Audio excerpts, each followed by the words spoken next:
ఆంధ్రప్రదేశ్ గ్రామాల అభివృద్ధికి భారీ ప్రణాళిక సిద్ధమైంది. 11,000 కోట్లకు పైగా నిధులతో గ్రామాల్లో అభివృద్ధి పనులు చేపడతామని ముఖ్యమంత్రి చంద్రబాబు ప్రకటించారు.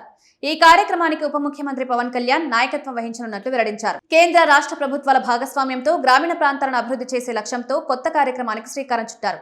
తిరుపతి జిల్లా రైల్వే కోడూరు నియోజకవర్గంలోని ముక్కవారిపల్లి గ్రామంలో నిర్వహించిన కార్యక్రమంలో కేంద్ర గ్రామీణాభివృద్ధి శాఖ మంత్రి శివరాజ్ సింగ్ చౌహాన్, ముఖ్యమంత్రి చంద్రబాబు నాయుడు, ఉప ముఖ్యమంత్రి పవన్ కళ్యాణ్ కలిసి Viksit Bharat guarantee for Rozgar Ajeevika mission కార్యక్రమాన్ని ప్రారంభించారు. ఈ సందర్భంగా చంద్రబాబు మాట్లాడుతూ గ్రామాల రూపురేఖలను పూర్తిగా మార్చేలా ఈ కార్యక్రమాన్ని అమలు చేస్తామన్నారు.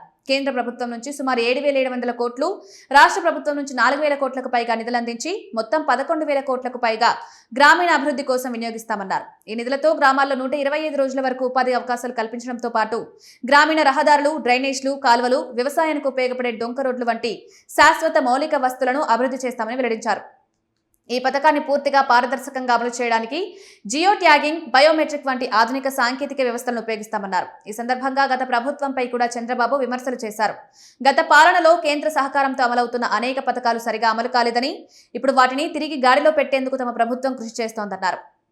హార్టికల్చర్ రంగం, పారిశ్రామిక పెట్టుబడులు, తయారీ రంగం, డేటా సెంటర్లు వంటి పలు ప్రాజెక్టుల ద్వారా ఈ ప్రాంతంలో ఉపాధి అవకాశాలు లభించే లక్ష్యంతో ముందుకు సాగుతున్నామన్నారు. గ్రామీణ అభివృద్ధి, ఉపాధి కల్పన, మౌలిక వస్తువుల విస్తరణ లక్ష్యంగా కేంద్ర రాష్ట్ర ప్రభుత్వాలు ఈ భారీ కార్యక్రమాన్ని ప్రారంభించాయి.